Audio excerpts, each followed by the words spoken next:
Princess Jakobea of Baden was daughter of the Margrave Philibert of Baden-Baden and Mechthild of Bavaria. Like Jakobea of Baden-Baden became an orphan at an early age and was raised at the court of her maternal uncle Duke Albert V of Bavaria, where she had several suitors. At the insistence of her cousin Ernest of Bavaria, who was Archbishop of Cologne, Emperor Rudolph II, King Philip II of Spain and Pope Gregory XIII, she married on 16 June 1585 to Duke John William of Jülich-Klevesburg, who was considered physically unattractive and mentally unstable and was the son and heir apparent of William the Rich of Jülich-Klevesburg. In an attempt to keep the confessionally wavering Duke William in the Catholic camp, the marriage was celebrated lavishly in Dusseldorf, which at the time was ravaged by the Cologne War, and was documented by Dietrich Gramenhaus in his volume Beschreibung der Fürstliche Guligsche E.C. Hochzeit. William the Rich could never overcome the early death of his eldest son Charles Frederick. He despised his second son and successor, John William, and gave him little chance to learn to govern, and thus contributed to the disaster that befell his duchies. When William died in 1592, John William inherited the duchies, and Jakobea tried to rule on behalf of her husband, who had been locked up because of his temper tantrums. She had been born a Protestant but was raised as a Roman Catholic and did not choose for either side. She never became pregnant, possibly because her husband was impotent. She had a relationship with the much younger Dietrich von Holzhofen, who was Amtmann at Mannheim am Rhein and was eventually arrested and locked up in the tower of Dusseldorf Castle. She tried to plead her case in the Roman Rota and at the Imperial Court in Prague, but the case made little progress.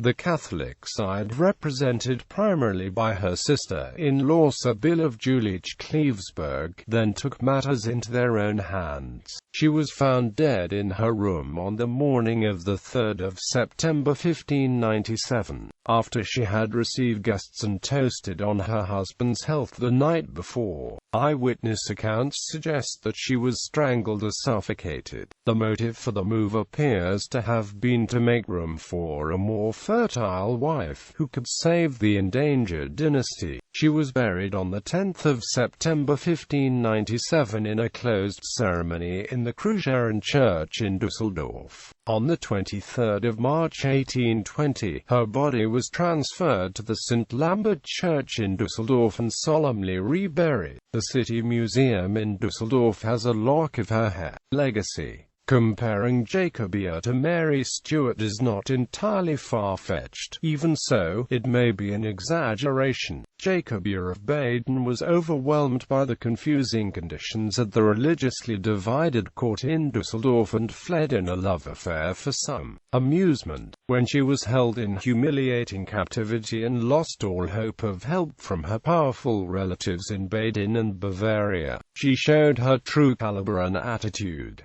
The popular misinformation that Jakobea of Baden was beheaded would make her more similar to Mary Stuart.